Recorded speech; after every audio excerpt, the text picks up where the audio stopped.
Sanipuwersa ang DICT at PCO para ilapit sa meta ang paglaganap ng fake news sa bansa. Malala na raw kasi ito at nagdadala ng takot at kalituhan sa publiko. Narito ang Agenda Weekend Report ni Andrea Salve.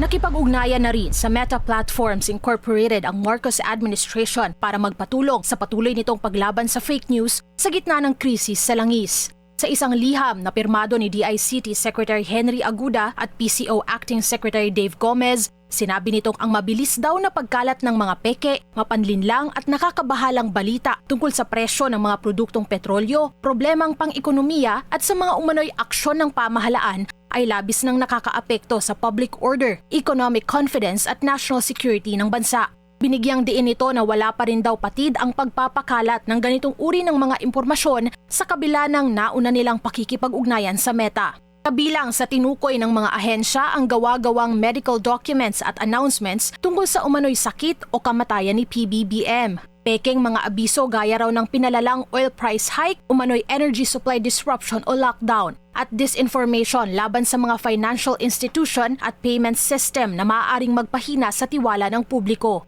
Inaatasan ng DICT at PCO ang Meta na agarang makiisa sa pagpapatupad ng safeguards na tutugon sa mga tinukoy na problema. Kabilang sa mga inaasahan nilang tugon ang pinalakas na detection and suppression systems para sa delikadong mga balita, pati na sa anilay coordinated inauthentic behavior. Mas pabilis na government flagging at takedown protocol at pagtatalaga ng isang senior Meta personnel na bukas 24 oras para sa mga kasong kailangan ng agarang responde. Isang linggo ang binigay ng DICT at PCO sa Meta para maghanda ng detalyadong implementation plan na naglalaman ng mga hakbang pantugon sa inilapit na mga problema. Kung mabibigo, mapipilitan umano ang pamahalaan na magpatupad ng nararapat na regulatory at legal measures laban sa platform. Noong Martes, sinimulan na rin ng PCO ang pagsample sa isang Facebook page na umano'y nagpapakalat ng fake news tungkol sa energy at emergency lockdown para lituhin at bulabugin ang mga Pilipino sa gitna ng kinakaharap na krisis.